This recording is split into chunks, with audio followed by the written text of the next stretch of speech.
Welcome back to the third and final part of the Aesthetics Iceberg. This video will be covering layers 5, 6, and 7 of the iceberg, made by Reddit user Silent Chatter.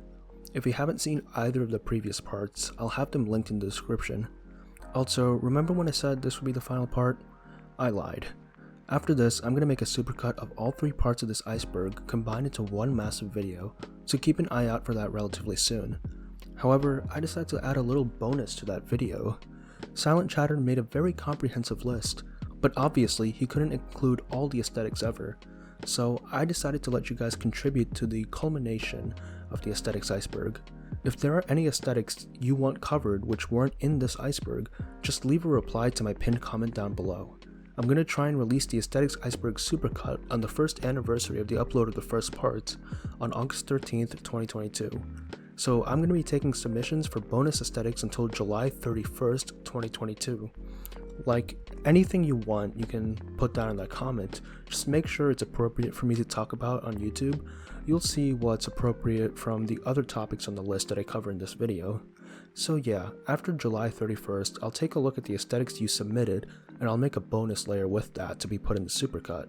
With that being said, it is currently 1 AM as of me recording this. So this is 𝒜𝒮𝒯𝐻𝐸𝒯𝐼𝒞, and together, let's get into the deepest depths of the Aesthetics Iceberg.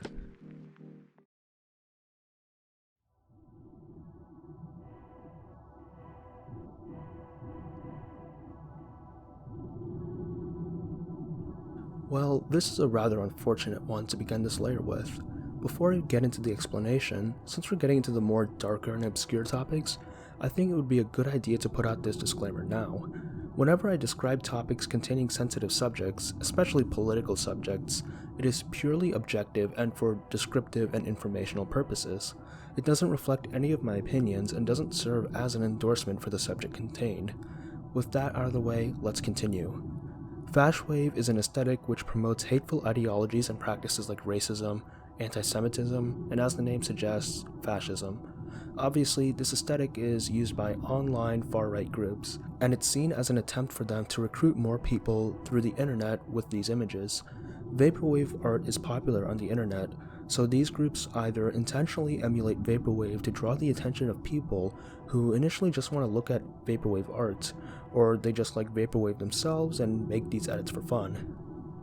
Obviously, the edits contain imagery and messages which align with their beliefs, including quote-unquote rejecting modern degeneracy, promoting racial and national purity, and claiming that they need to fight to preserve traditional ideals. The aesthetic also includes lots of fascist imagery, such as obvious symbols like the swastika, as well as other less-known neo-Nazi symbols, as well as images of World War II German soldiers and statues of Roman emperors. Fashwave puts the neon in neo-Nazi. There is a parody of Fashwave going around which uses similar visuals but contains messages which mock the people creating the Fashwave images. Because remember, even though these guys talk tough about how they're superior warriors, the truth is they're just basement-dwelling losers who are unhappy with the current state of their lives.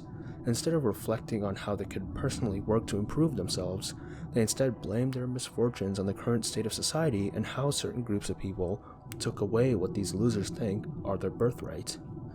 They wish to live in a world where their skin color and gender, aka stuff they're literally born with and don't have to work for, will give them a one-way ticket to perfect lives and automatically make them more desirable and respected instead of actually working to gain that good reputation. Now moving to the other end of the political extreme, we have Laborwave. Laborwave is similar to Fashwave since it uses the Vaporwave aesthetic as a medium to send a political message, but that's where the similarities end. As the name suggests, the images depicted are communist symbols and messages. Of course, this aesthetic is somewhat controversial because it endorses communism and communist figures, and these figures have been responsible for mass murders. Despite this, it does tend to be more acceptable in Fashwave since Laborwave images don't directly call for literal murder and subjugation, they are just more cool looking images. Despite the name, Sovietwave isn't necessarily about the politics of the USSR. Rather, I would describe it as a response to the subjects depicted in Vaporwave and Synthwave. See, these two aforementioned aesthetics often depict an altered and romanticized image of life in the American 80s. So Sovietwave does the same thing, but with altered depictions of life in the 80s USSR. However, Sovietwave isn't as stylized as something like Synthwave, and there is a lot of leniency when it comes to what is included in this aesthetic.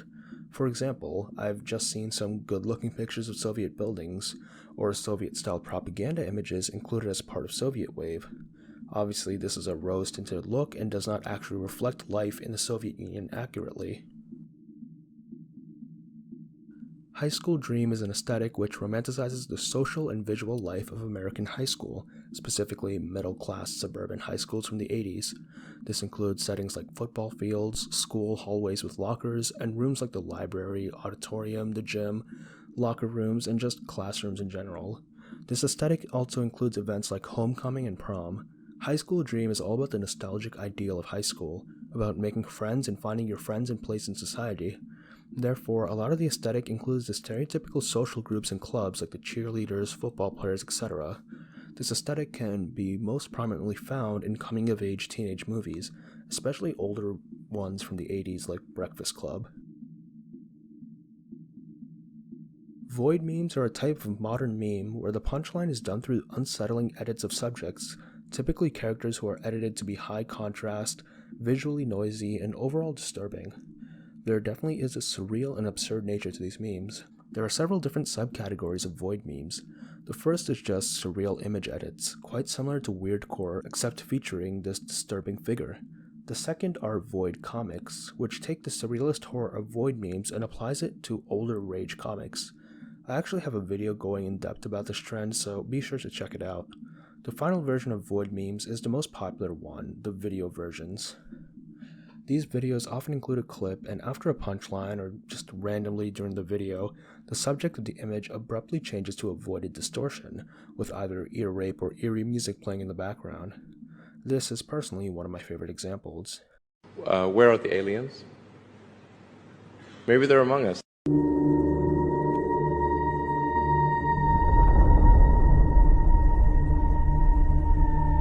Maybe they're among us. Americana is an aesthetic all about the good old US of A. It's an aesthetic which idolizes and appreciates the greatness of the United States, including its people, culture, and landscape. The heart of Americana is American values, such as individualism, freedom, and the American dream of hard work leading to success for you and your loved ones. Other than that, visuals depict aspects of the ideal American life, such as baseball, fireworks, white picket fences, food like apple pie, milkshakes, and hamburgers, and of course, the red, white, and blue American flag.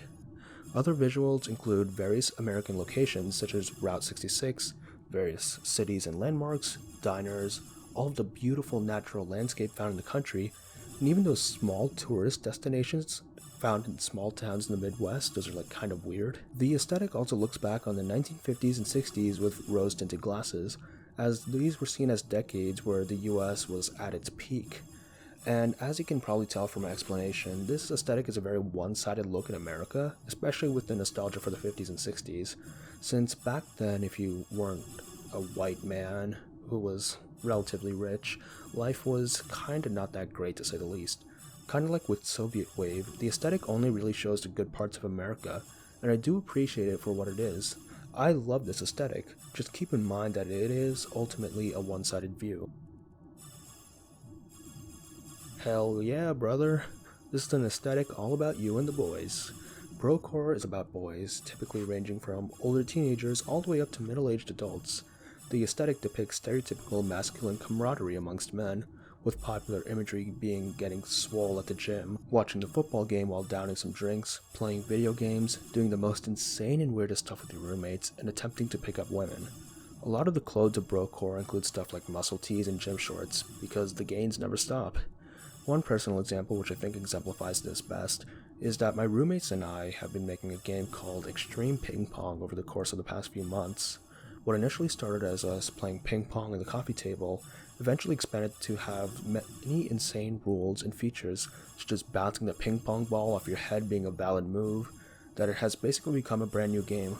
This aesthetic has a laid-back nature, exemplifying how many of these men go through life with a carefree and positive attitude, as a lot of young men just have time to mess around and have fun before responsibilities set in. However, there is a toxic masculinity aspect to brocore, as they stereotypically have short tempers and are known to punch holes in walls, as well as the fact that a lot of bros are stereotypically misogynists, viewing women as prizes to be won. Mall Ninja is a very humorous aesthetic. It refers to people who claim to be proficient at fighting, specifically in martial arts and sword combat, but who really don't know what they're talking about and only enjoy the idea of being good at combat since they think it makes them look badass. The term comes from a post in the firearms forum Glock Talk in 2000, where a user named Gecko45 was talking about how supposedly dangerous his job as a mall cop was. He claims that he always stays armed and wears a bulletproof vest so that if anybody attacks his mall, he'd be prepared. He claims that he must always be armed, even walking to and from his vehicle, because his job as a mall cop supposedly meant he had a lot of enemies, and he also rotated between 4 routes to drive to and from work to reduce the chances of an ambush. He claims that he is a master of 3 forms of hand-to-hand combat, including ninjutsu, and that he wears special boots to allow him to climb walls. Obviously, such a ridiculous comment would garner attention from across the internet, especially coming from a supposed mall cop whose biggest day-to-day operations probably include helping some lost kid and busting some teenagers smoking weed in the bathrooms. After this, people started to refer to this guy as Mall Ninja, and the term eventually expanded to everyone who has delusions of being combat proficient. A lot of the people depicted in this aesthetic look like your typical neckbeard weeaboos, with fedoras, trench coats, and shitty facial hair galore.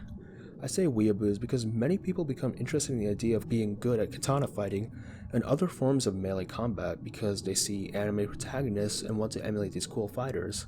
And I don't blame them, sword fighting is super cool. But what usually ends up happening is that these people buy weapons but don't actually seek out proper training. Sometimes they'll practice their shoddy skills in a poor display of swordsmanship, but most of the times they'll just pose with their weapon in a picture with some text claiming about how strong they are with their weapon.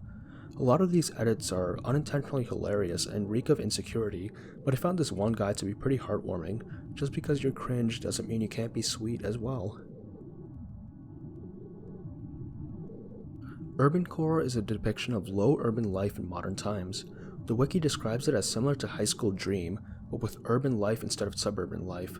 The aesthetic embodies the chaotic nature of the city, as well as the freedom and rebelliousness a teen living in the city can experience.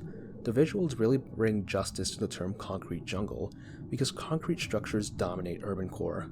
A lot of the locations shown are dilapidated, including back alleyways, abandoned warehouses and subway stations, and even small apartment buildings. Graffiti is almost always prominent in these visuals. Urbancore fashion is also known as streetwear.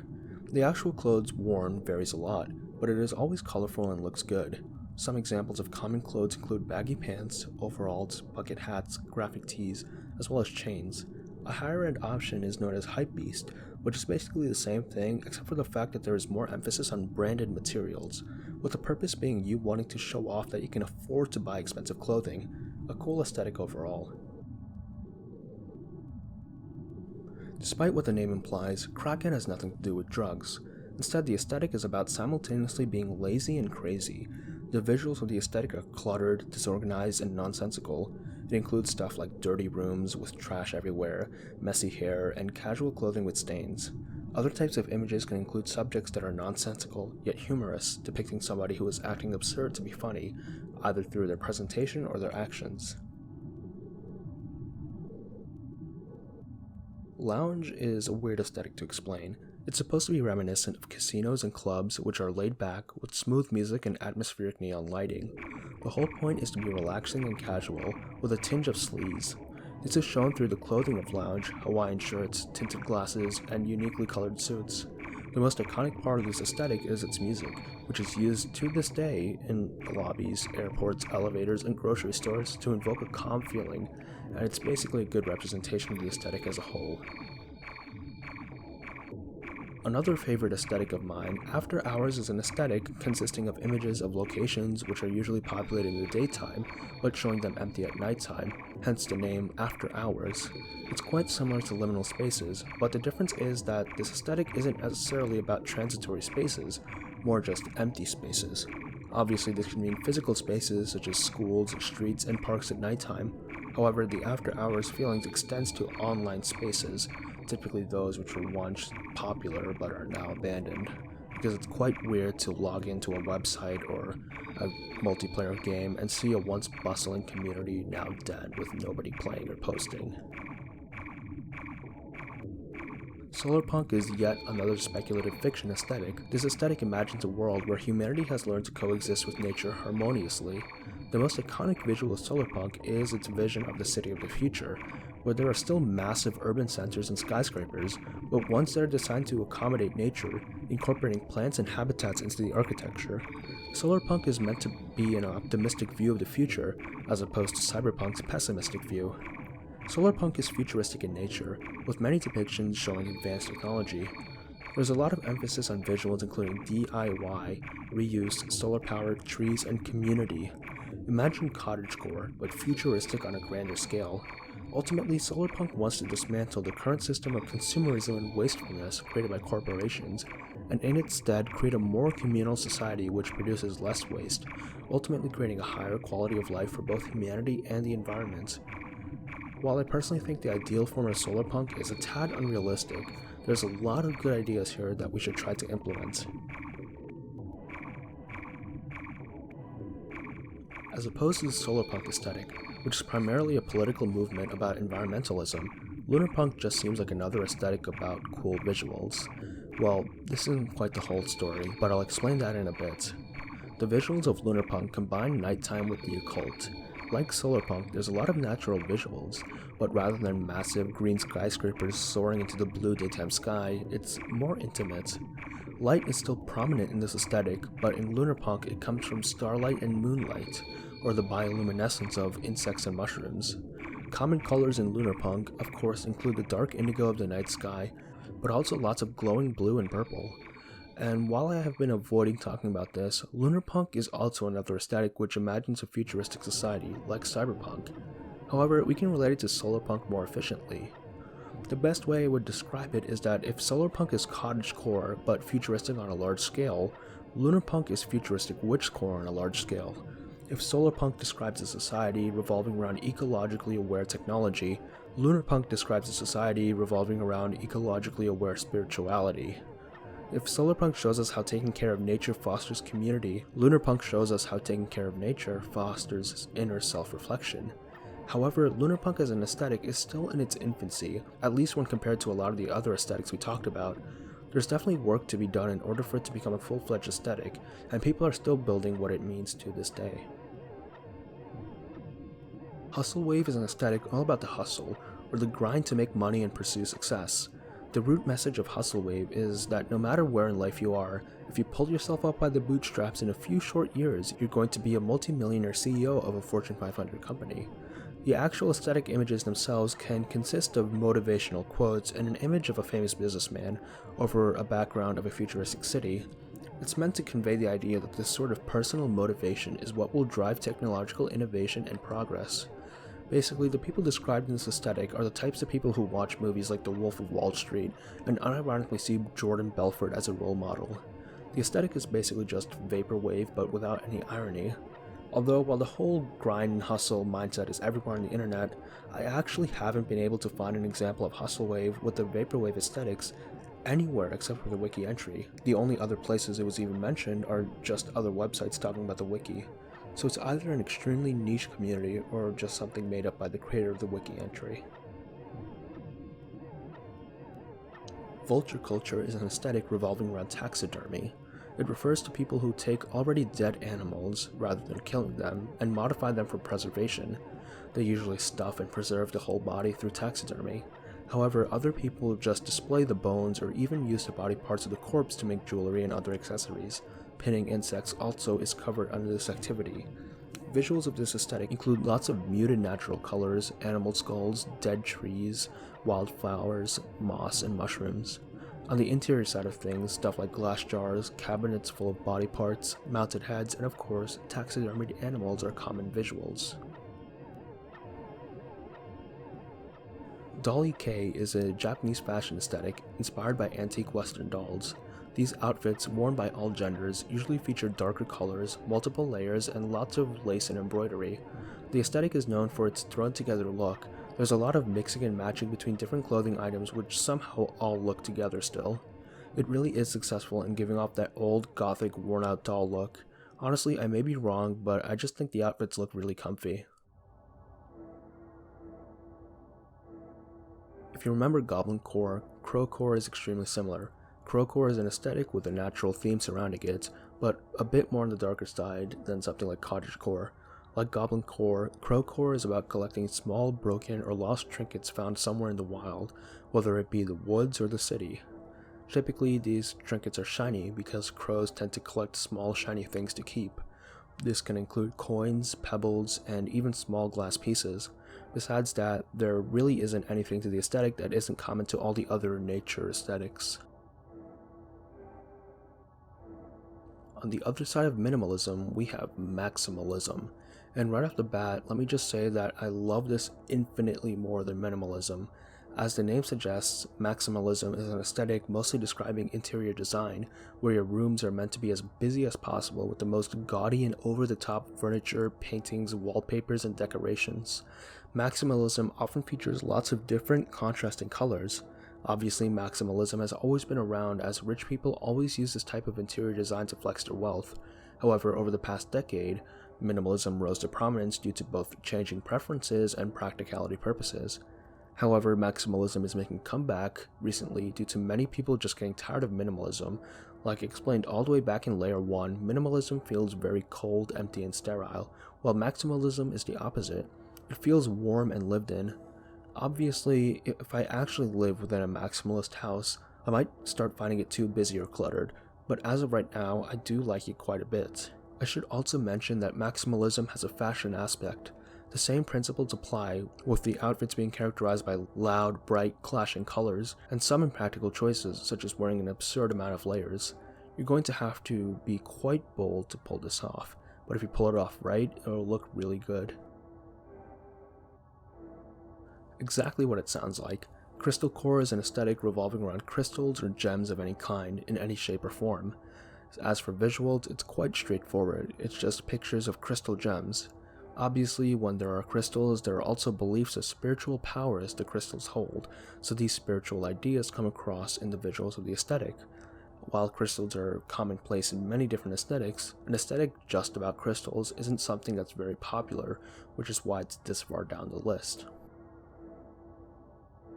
Cyberdelic, also known as Virtual Core, is an aesthetic which arose in the 1980s, which was basically a response by people into psychedelics to the rising popularity of computer technology. People who were a part of this movement pushed virtual art and hopefully in the future, virtual reality as an alternative or supplement to psychedelic drugs to induce trips as an escape from reality.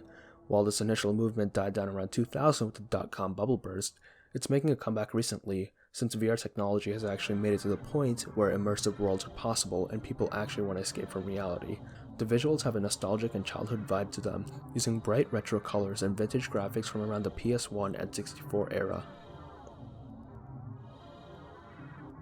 Milleniwave is described as an aesthetic born from an overall sense of millennial frustration and existential dread with the direction society is going in by trying to put a happy face and bright, colorful facade over it that does a poor job of actually hiding it. I'm gonna be honest, there doesn't seem to be much of a difference between this and your typical synthwave and outrun aesthetics. There isn't a lot of documentation on this, because according to the wiki's list of removed pages, it was literally just a personal aesthetic that one person created and followed. However, if I had to assign a meaning to the visuals, I would say that it recolors the scenes found in everyday life in these nice blue and purple hues, showing them as much nicer than they would be in real life. So in a way, it's like putting a bright, colorful facade over the mundane reality of our lives.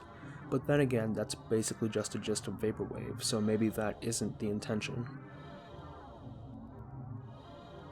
Nintendocore is a genre of rock music which blends chiptune video game instrumentals, the types you'd find in Game Boy games, with heavy metal vocals and drums. It's a merging of genre that's unexpected yet sounds surprisingly good. While the genre's roots can be traced all the way back to the 1970s, it really took off in the 2000s. If you want to listen to the music, you can easily find bands and playlists on YouTube. There's also a visual and artistic aspect to the aesthetic.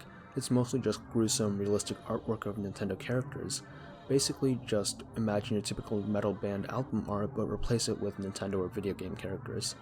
While the genre isn't as popular as it used to be, there are still artists releasing Nintendocore songs to this day. Cleancore is an aesthetic revolving around items which are used to clean. This includes stuff like detergent, soap, sponges, toothpaste, and of course, just straight up water. The aesthetic consists of images of the aforementioned objects in front of solid colored backgrounds. Typical colors of Cleancore include white, different shades of light blue, and minty greens. Everything is meant to invoke a sense of sterility and cleanliness. There is also a sub-aesthetic called Low Cleancore, which is basically the same thing but with more emphasis on childish visuals. Lots of solid primary colors and rubber duckies. Basically, this aesthetic is about bath time as a kid. Once again, I'm not actually going to risk saying this word because of potential demonetization, but this aesthetic is about reclaiming harmful stereotypes mostly used to shame women. Visuals include lots of pink and red, sparkles and glitter, and close-ups of lips. Clothing is consisted of skimpy or revealing outfits. Maidcore is an aesthetic revolving around depictions of maids in media and maid outfits. The entire aesthetic is based on old French maid outfits, the black and white frilly dresses. However, it was popularized recently by Japan, as their use of the outfit made it a desirable object of beauty, both through its use in anime and later their maid cafes. This aesthetic is basically just about dressing up as a maid and acting submissive. Rococopunk takes the traditional Rococo style and combines it with modern punk. Rococo is a period of art and music popular in the 1740s to 1770s. This period was characterized by light, playful music, pastel colors, and the art, clothing, and architecture having ornate details. Rococopunk specifically combines it with modern-day punk aesthetics in all of its edgy glory. This often results in a clashing look, with people with colorful punk hairstyles, makeup, and piercings wearing the ornate formal clothing of the Rococo time period. The people who participate in this aesthetic like to call themselves classholes, which honestly checks out. Of course, since our classholes here can't actually get their hands on clothing from that era, a lot of the clothing they wear is actually handmade, taking inspiration from clothing of that era, but often modifying a bit to fit more with the punk theme. Considering how many aesthetics just have a time period with punk added afterwards, it's nice to see one actually live up to the punk in its name. Extremely self-explanatory, it's literally just good-looking pictures of clouds. They typically feature a lot of pastel colors like blue, yellow, and pink, but beyond that there's really nothing more to say. Although I will say that it is a very visually pleasing aesthetic, so much so that I actually suggested it as a theme for my college's film festival this year. Dragoncore is similar to Goblincore and Crowcore in that it revolves around collecting items and trinkets. However, with Dragoncore, the items you collect typically have great sentimental value to you, rather than just random trinkets and shiny things. Since it's so personalized, there's not really a cohesive visual side to this aesthetic. However, most pictures have a refined, noble, and natural feel to it. Of course, this is due to the name, as there's a lot of overlap with other fantasy genres, so it shares visual themes with them as well. Royalcore is an aesthetic which takes inspiration from European monarchies, ranging from the Middle Ages all the way up to the Victorian era. Visuals include lots of purples and golds, high-quality fabrics like velvet and silk, and objects in places like castles, palaces, crowns, and candlesticks. You all know what I'm talking about. To be completely honest, the sheer variety in the stuff associated with royalty is so much that I could probably spend hours going over everything, but since the idea of European royalty is so common in culture, I really don't need to explain further. Dinocore is the same as Paleocore mostly, so I'll be explaining both in this one entry. Paleocore is an aesthetic revolving around the study of prehistoric life. Since this aesthetic is about the study, visuals include museums with the grand skeletons of dinosaurs, excavation sites, and old notebooks filled with sketches of bones and animals, so it focuses on the academic side of learning about dinosaurs. On the other hand, Dinocore is an aesthetic about dinosaurs themselves. This leans more towards a kid's imagination and wonder upon learning about dinosaurs. So visuals for this are just actual artistic depictions of dinosaurs, dinosaur toys, dinosaur outfits, and cute drawings of dinosaurs. Science academia is an aesthetic kind of like the other academia subjects, but rather than focusing on literature and the humanities, it focuses on STEM subjects. However, the aesthetic still retains the vintage romanticism of dark academia, so the formal private school uniforms and gothic northeastern campuses still stick around here. However, what makes it unique is the settings and items within the university. Instead of reading novels in candlelit libraries, you are instead working with beakers in a school laboratory. Common visuals include chalkboards, old chemistry and physics equipment, lab coats and goggles, telescopes, preserved animals, as well as typical academia visuals like old universities, school uniforms, gloomy vibes, and so on. Constructivism is an artistic style meant to depict art as a reflection of modern industrial society and urban space. Originating in 1915 in the USSR, that meant, of course, lots of hard lines and solid blocks of color. This artistic style is primarily used as propaganda for the Soviet Union up to the 1950s, where propaganda then shifted to a more traditional art style, as that was deemed to be more accessible to the proletariat, while constructivism was thought to only be understood by the upper educated class. Coffinwood is a very recent aesthetic, being created by Tumblr user Roy the Drifter in late 2020. It was meant to be a direct response to the popularity of cottagecore at the time. It was kind of a boomer take on the whole subject. Like cottagecore, Coffinwood is about the rustic rural lifestyle, but it's more melancholic and reflective of the past. It is a nostalgic view of the past of America and its pop culture, and rejects the ideals of modern millennials and Gen Z. Coffinwood believes the ideas of modern society are crazy and that we are on the brink of collapse. So the only way forward is to just leave society, live in the countryside, and try and preserve the ideals of the past by ourselves. Honestly, I wouldn't blame you if you thought that this was some boomer who thinks that quote-unquote woke modern progressivism is ruining society, that we need to go back to the good old days. But apparently Roy the Drifter is a trans millennial man, so that almost definitely throws this hypothesis out the window. Well, you never know, but perhaps he feels like modern society is bad for other reasons. Teethcore is an aesthetic revolving around teeth. Shocker. Visuals, of course, are only images of teeth, whether they're in a mouth or not. If the tooth is outside of a mouth, it usually is shown alongside other teeth in a decorative fashion. This aesthetic also includes ideas of being scared of the dentist, as well as depictions of the tooth fairy. Maidcore is all about medieval knights. This includes their equipment, the settings they are found in, and their way of life. Visuals include medieval armor and flags, weaponry like swords, shields, pikes, and locations like castles, villages, and the rolling European countryside. Activities include sword fighting and horseback riding and fencing. Rococopunk is an aesthetic created by Tumblr user Monster Queers. It's set in a medieval world where society revolves around dragons. We're talking about stuff like buildings made out of dragon bones and people keeping dragons as pets. There's really nothing more to this aesthetic than that. Dungeon synth is a genre of electronic music which utilizes elements of black metal and dark ambient music. Think of it as an intro to a black metal album, but stretched out to full-length songs. This genre emerged in the late 1980s to early 1990s. The ambience of it tends to be dark, yet promote a sense of adventure, invoking a sense of epic atmosphere. Think of vast fields of grass under a gloomy gray sky. A YouTuber called Suyam made an excellent informational video about the genre, and if you want to listen to some of the artists, the Dungeon Synth Archives on YouTube has a lot of full albums available.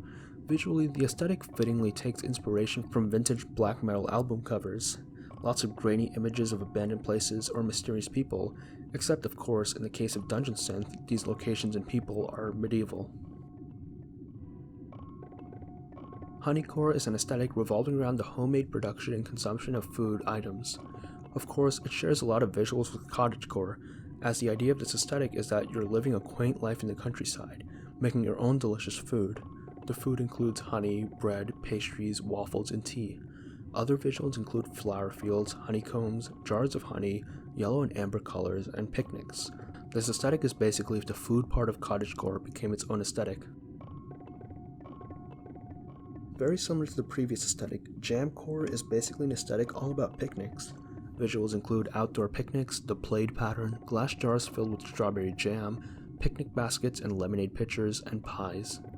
There's also a strong clothing aspect to this aesthetic, being vintage red, white, and pink sundresses with puffy sleeves and blouses. Aprons are also a big part of this outfit. This aesthetic is meant to promote environmental conservatism, as it wants to keep you in touch with nature and make your own food rather than purchasing from retailers, which is harmful for the environment. One of the most specific aesthetics so far, Weathercore is an aesthetic based off of old weather broadcasts from the 80s and 90s and the graphics they used. Visuals are exclusively screen grabs from old broadcasts of the Weather Channel or other news broadcasting channels of the time. There's actually a significant fan base for this type of media, as an entire website has been created and maintained called twcclassics.com, which documents classic Weather Channel media such as news clips, various images of the graphics, and audio of sirens and warnings, and even the songs used by the channel back then. I guess there's a lot of nostalgia people have for this type of media, and with the rise of analog horror recently on YouTube, this aesthetic is starting to spread quite a bit, as projects like Local 58 utilize Weathercore. Junglecore is about surprise, the jungle, or more specific about the mystery and wilderness of the jungle, and the excitement of trying to explore it. Common visuals include dense tropical foliage, waterfalls, vines, and various jungle wildlife like leopards, toucans, and poison dart frogs. As far as clothing goes, the stereotypical jungle explorer outfit would be a khaki button-down and shorts, basically just every single Dwayne Johnson movie. Other accessories include hats and bandanas to protect you from the environment, as well as wooden jewelry, animal teeth, and floral prints which reflect the vibrancy of the jungle. People who follow this aesthetic are environmentalists, they advocate for the preservation of tropical environments, and they like to explore and document these environments. Mushroomcore is about, wait for it, mushrooms. However, what separates this from the other nature-related aesthetics like Goblincore is that it's literally just about mushrooms, instead of some other activity relating to nature. Since mushrooms have a spiritual connotation in many cultures, its aesthetic tends to have a more mystical side to it, portraying mushrooms as a whimsical connection to the spiritual. Visuals include real images and fantastical depictions of mushrooms, specifically the fly agaric mushroom, the stereotypical red mushroom with white dots. Other visuals include fairy rings, small creatures like toads and snails, toadstools, and small pebbles. Fashion-wise, this aesthetic shares a lot of similarities with other outdoorsy aesthetics, in that it prioritizes wear which is able to handle outdoor activity, so stuff like overalls, jeans, sweaters, bucket hats, and boots. Usually these clothes are decorated with mushroom imagery, or someone would wear mushroom accessories like earrings. In some extreme cases, people will dress up as a mushroom. Activities of this aesthetic is just going out into the woods and enjoying nature, specifically looking for mushrooms and fairy circles. Okay guys, stick with me, this is the last nature-related aesthetic for a while. Mosscore depicts nature which is overgrown by moss. It features lots of dark natural greens, browns, and grays. Visuals not only include moss-covered trees and ground, but also moss growing over man-made objects like cabins. Overall, it's a dark, gloomy, yet comfy natural aesthetic. Anemia is defined as a longing for a time that you never experienced. It invokes a sense of sadness, as usually you want to experience these events that ultimately you will never get to. While this aesthetic can include visuals from any time period, it usually is from the early to mid-2000s, as this is the period many people who follow this aesthetic were kids in. Other common decades are the 70s, 80s, and 90s. The best examples of this aesthetic are the video compilations on YouTube titled Some Variation of Oddly Familiar Images Set to Music. Typically, these videos invoke an extreme sense of longing and nostalgia, even though we've never personally experienced them. Ultimately, anemia is a form of escapism. As we're snuggled up somewhere warm, looking at these images of bygone times, we think that escaping to our past, to the times of our childhood perhaps, we'll be able to feel that warmth and comfort forever. I have no clue why this is below Candy Gore in the iceberg, but whatever. It's an aesthetic about colorful candy, typically fruit-flavored candy. The color scheme tends to be highly saturated with lots of pinks, yellows, blues, reds, and lime greens. Typically the images are different types of sweets, like chocolate, gummies, hard candy, and other sweet junk food like cake, donuts, ice cream, and cupcakes. Fashion is similar to kidcore, but with more of the aforementioned colors, as well as makeup and hairstyles modeled after candy. If you remember Candy Gore from before, this is basically the same thing except for the fact that the gore part isn't candy, it's just straight up gore.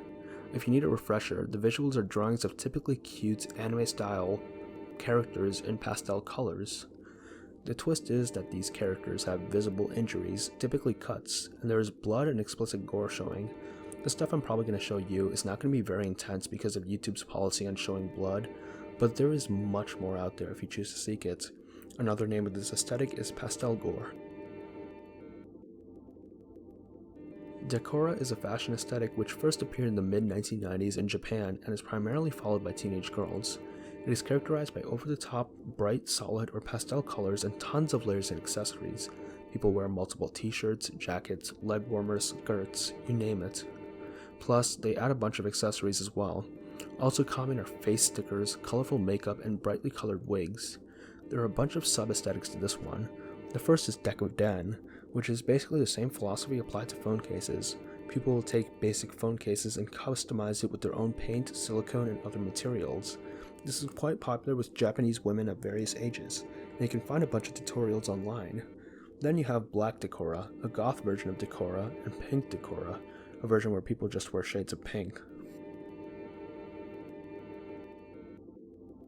Once again, quite self-explanatory. It's just aesthetic pictures of deserts and the stuff you can find in them. However, I think the two subgenres are interesting. American Desert Wave takes synth aspects and adds it to westerns, resulting in a sort of vaporwave, but instead of the Miami coastline, it's the American Southwest. Also, for some reason, the creator says that bands like Talking Heads and Oingo Boingo are a part of this aesthetic, which seems really misplaced to me, but I might just be missing something. Another sub-aesthetic is Cryptid Desert Wave, which is basically an aesthetic about Area 51 in Roswell. The rumors of all the alien activity happening in the southwest US is what fuels this aesthetic. Gloomcore is an aesthetic formed for the weather and environment of the Pacific Northwest. The core visuals are foggy landscapes, dark forests, and craggy beaches.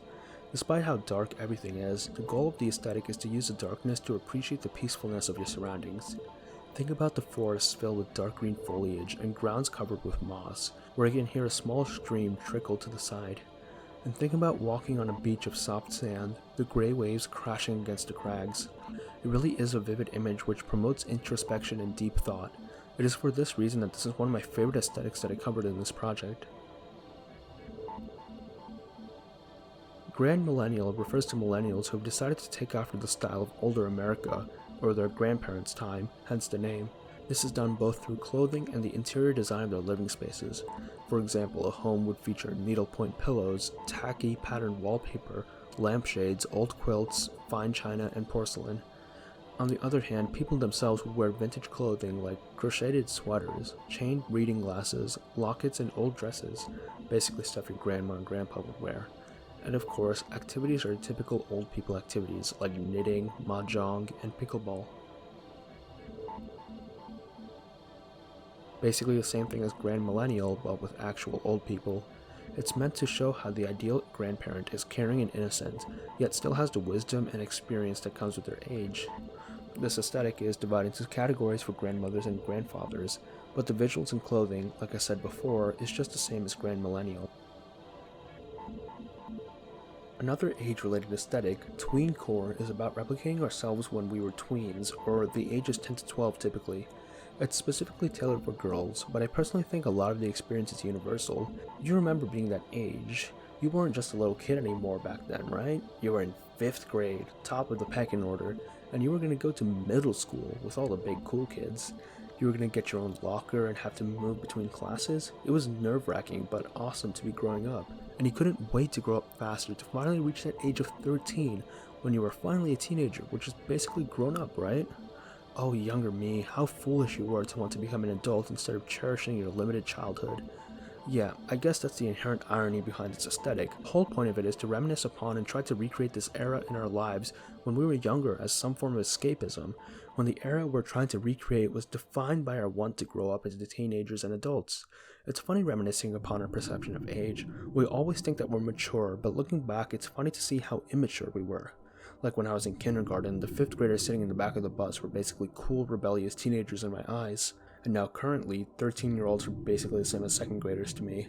Hell, looking back on myself when I was 17, in my senior year of high school, I seem so young and stupid and I cringe at how I was back then, even though that wasn't too long ago. Hell, me in a couple years is probably going to say the same thing about me right now, even though I think I'm mature and grown. It's all a matter of perspective.